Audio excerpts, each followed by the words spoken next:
BA द्वितीय वर्ष में आप सबका हार्दिक स्वागत है। आज का विषय है रीतिकालीन काव्य का नामकरण एवं काल विभाजन। जैसा कि आपको मैंने बताया था कि रीतिकालीन काव्य का समय हिंदी साहित्य के इतिहास में 1650 से 1850 तक के कालखंड को कहा जाता है। रीतिकालीन साहित्य इसी दौरान प्रमुख रूप से लिखा गया। रीतिकाल के नामकरण और काल विभाजन पर विभिन्न विद्वानों ने अपने अपने मत प्रस्तुत और प्रस्तावित किए। उनके अपने विचार और अपने मत में नामकरण और काल विभाजन किया गया। अगर हम देखें तो मिश्र बंधुओं ने विधिवत विभाजन उस रीतिकाल का किया और उसका नामकरण दिया अलंकृत काल।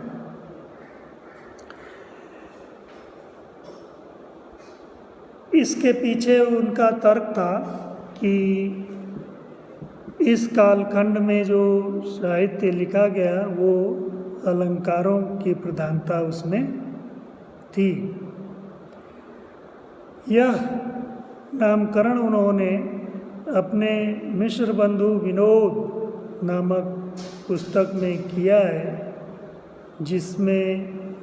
जिसका प्रकाशन 1913 में पहला भाग और 1934 में उसके और अन्य 3 भाग आए।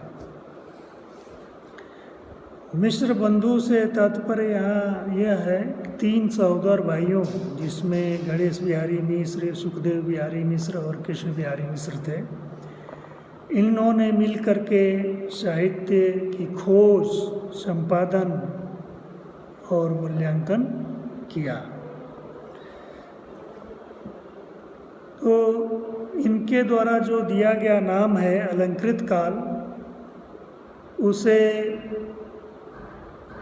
स्वीकार करने में कठिनाई ये है कि अलंकार हर कालखंड के साहित्य का हिस्सा रहा है, चाहे वो भक्ति काल हो, चाहे वो रीतिकाल हो, या आदिकाल या फिर आधुनिक काल। इसलिए यह नाम बहुत औचित्यपूर्ण नहीं है।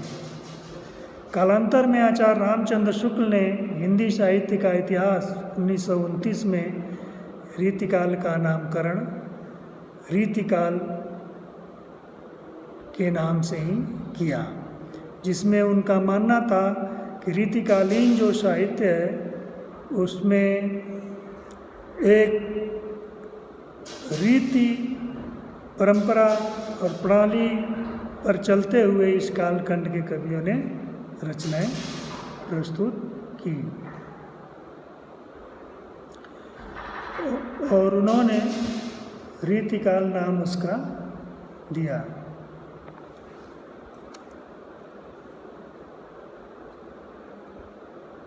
इसके उपरांत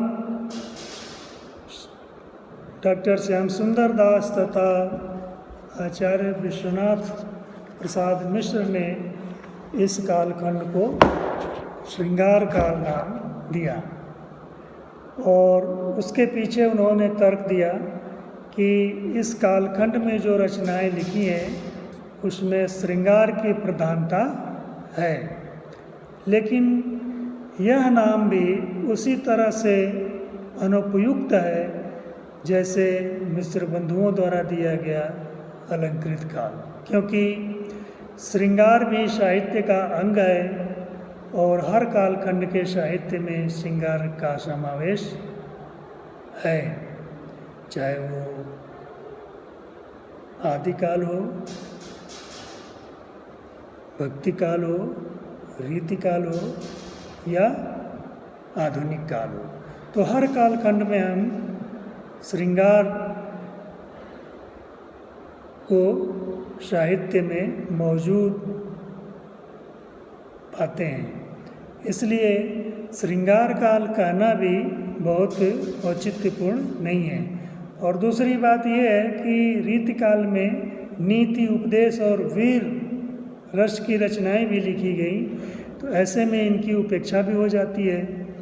उदाहरण के लिए महाकवि भूषण ने वीरता ओज से संबंधित रचनाएं लिखी, जो वो अपने कालखंड के जो नायक थे शिवाजी महाराज और बुंदेला शासक छत्रसाल को आधार बनाकर, उनके जीवन को आधार बनाकर उन्होंने वीर रस की रचनाएं प्रस्तुत की। अतः यह कहना कि केवल श्रृंगार की रचनाएं ही इस कालखंड में लिखी गई, ये बहुत उपयुक्त नहीं है। इसलिए शुक्ल जी द्वारा दिया गया नाम रीतिकाल तमाम विवेचन के आधार पर उपयुक्त बैठता है, उपयुक्त सिद्ध होता है, क्योंकि रीतिकाल का जो समय है उस समय में जो साहित्य लिखा गया, उस साहित्य की ये विशेषता है कि उस समय का जो साहित्य लिखा गया उसमें सारे कवियों ने रीति परंपरा और एक प्रणाली का अनुभव किया। सबके काव्य अगर हम देखते हैं, मुक्त कवियों को छोड़ दिया जाए, रीति मुक्त कवि जो हैं उनको, जैसे ठाकुर आलम बोधा, तो और लगभग सभी कवियों ने एक रीतिबद्ध प्रणाली पर काव्य की रचना की है। उदाहरण के लिए जैसे नायक है, नायिका है, फिर द्विती है, तभी जाकर के उनका जो है श्रृंगार चित्रण होता है, चाहे वो वियोग का हो या संयोग का हो। तो कुल मिलाकर के ये कहा जा सकता है कि जो रीतिकाल का साहित्य है वह